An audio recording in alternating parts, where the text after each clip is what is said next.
Welcome to தாரக்ஷா saris. இன்னைக்கு நம்ம பார்க்க போகிறது ஒரு new variety half silk sarees. கிட்டத்தட்ட சில்க் லுக்கில் அப்படியே இருக்கும், பியோர் சில்க் லுக்லேயுமோ. இதோட இது வந்து நிறைய இப்போ கொண்டு வந்திருக்கோம். ஒவ்வொரு வெரைட்டியாக நம்ம பார்ப்போம். நான் உடுத்தி இருக்கிறது இதே தான்.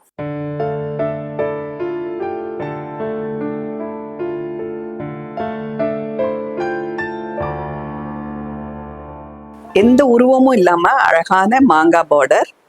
மேலே பாடியிலையும் பார்த்தோன்னு சொன்னால் உடல் ஃபுல்லுமே இந்த மாதிரி மாங்காய் டிசைன் வரும்.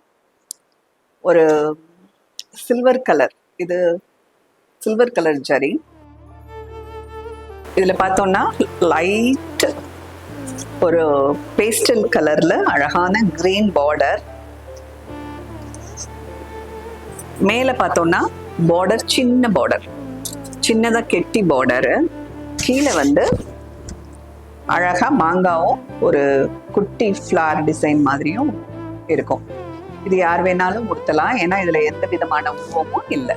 பல்லு டிசைன் பார்த்தோன்னா ஃபுல்லாக அதுலேயும் ஃப்ளவரும் ஒரு செக்குடு டிசைனுமா வருது. பிளவுஸ் வந்து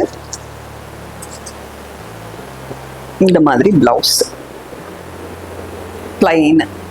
பல்லு என்ன கலரோ அதே கலரில் தான் பிளவுஸும். ஒரு சைடு பெரிய பார்டர், ஒரு சைடு சின்ன பார்டர். இதோட ஓப்பன் பிக் பார்ப்போம். இந்த சாரியில் பார்த்தோம்னு சொன்னால் ஃப்ளீட் வந்து அழகாக நீட்டாக உட்காரும். இந்த சாரீஸில் ரொம்பவும் சிரமப்பட்டு ஃப்ளீட் வைக்கிற மாதிரி இருக்காது. மடிப்பு அழகாக நீட்டாக. உள்முந்தியில் ஒரு 1/2 மீட்டருக்கு மட்டும்தான் இந்த புட்டா இருக்காது. மிச்சம் எல்லாம் ஃபுல்லாகவே அந்த நெருக்கமான அழகான மாங்காய் புட்டா. நீங்கள் பார்த்தாலே தெரியும். 1/2 மீட்டருக்கு அப்புறம் ஃபுல்லுமே அந்த டிசைன் இருக்கும். இந்த மாங்காய் புட்டா சாரி ஃபுல்லுமே இருக்கும். உள்முந்தியில் மட்டும் ஒரு 1/2 மீட்டருக்கு இருக்காது. இப்போ இதில் வந்து மடிப்பு வைக்கல எவ்வளோ அழகாக, எந்த ஒரு இதுவும் இல்லாமல் ஈஸியாக மடிப்பு உட்காருதுன்னு பாருங்கள். அழகாக உட்காரு பாருங்க. ரொம்ப சிரமப்பட வேண்டியிருக்காது ப்ளீட்ஸ் வைக்கிறதுக்கு இந்த மெட்டீரியலில். இதோட ப்ளவுஸும் கான்ட்ராஸ்டாக இருக்கனால இது ஒரு அழகான லுக்கு கொடுக்கும். ப்ளவுஸ் கான்ட்ராஸ்ட் லுக் இருக்கும்போது ரொம்பவே அழகாக இருக்கும்.